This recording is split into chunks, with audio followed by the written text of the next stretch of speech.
So Ttartisans have been making some great budget-friendly lenses recently. Several months ago, they released a 75mm f2 full-frame lens, and I thought that was such an amazing lens for the price. What I love about that lens is the image quality, the build of it, and just how compact it was for a 75mm f2. And this is going to be a common theme for today's video because we got to talk about this new lens right here. This is the Ttartisans 40mm f2 lens. This lens, I ain't gonna lie, when Ttartisan sent it to me, I honestly thought, whatever. I always thought that the 40mm focal length was not my focal length. I'm more of a 35mm kind of guy. But as I was walking around town here, I noticed how this focal length with its extra reach came in handy. Mind you, I was using the Fujifilm X-E5 and the 23mm f2.8 pancake lens. I feel this is where the extra 5mm comes in handy for me, because I do get a little bit closer and I find that the photo looks just a little bit better without having to crop in. We also have to talk about the build of this lens. So I got the Nikon Z mount, and let me say that this thing is very tiny for a full frame lens. It weighs only 166 grams. I eat more weight in chicken breast than this lens weighs, which is freaking crazy.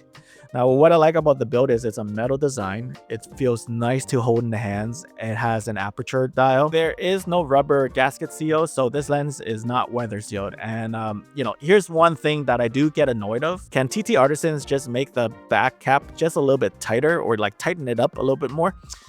I hate when I put this lens in my bag, the back cap is always unscrewed, leaving the lens exposed.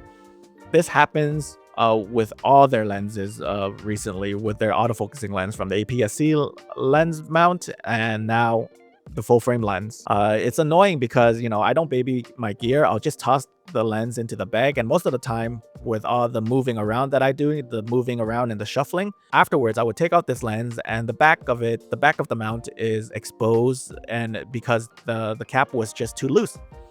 That's the only one thing that really annoys me about the Ttartisans lens right now. So please, Ttartisans, if you're watching this, just fix that.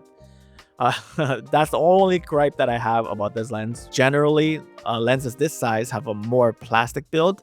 So Ttartisans have made it all metal at 166 grams. I don't know how they did that, but it feels really good. And I just love the way it feels in my hand. The resistance on the aperture feels good. It doesn't feel loose. It feels very clicky. And the manual focusing ring also feels good as well. But other than that, we should talk about the performance. Autofocusing performs as good as any of the other Ttartisans of autofocusing lens. It's quick and snappy for an everyday carry lens, and when I was using it to take portraits, I thought it did a good job at tracking the subject as well. There's nothing jarring for me when I'm taking photos. I just thought it did its job. Now, when it comes to the image quality, I thought this lens did a fantastic job. At f2, it is sharp in the center. However, it's not clinically and razor sharp like other lenses from the likes like Sigma lenses or even G Master lenses. This lens is still $168, so there are certain things that you don't get the benefits to, right?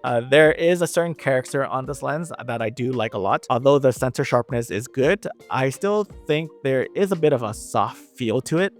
It has this softer look that I feel is missing in today's modern lenses. It sort of reminds me of the Fujifilm XF 35mm f1.4, and that's a very legendary lens, and it's beloved by all Fujifilm users. There's a certain look to that Fuji lens that is similar to what I've experienced on this Ttartisan lens. There is some vignetting, but that can be corrected in Lightroom. We have to talk about the bokeh. I thought it was really good for a 40mm f2 lens.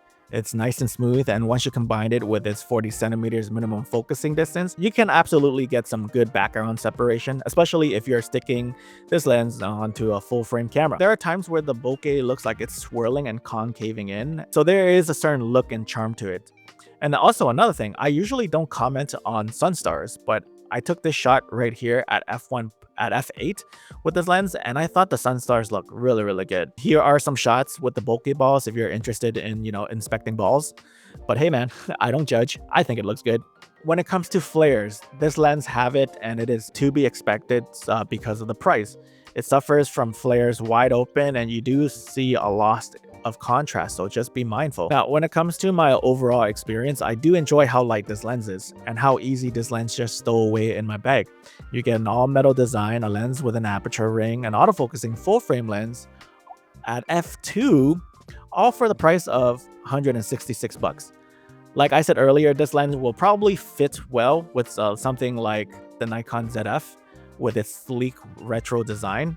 I enjoy using this lens a lot, and I can't wait to see more f2 autofocusing full frame lens from Ttartisans. But yeah, let me know your thoughts. What do you think of this lens? If you are interested in this lens, I'll leave the links down in the description below. And if you found this video helpful, consider subscribing to my YouTube channel for more lens and gear reviews like this one. And thanks so much.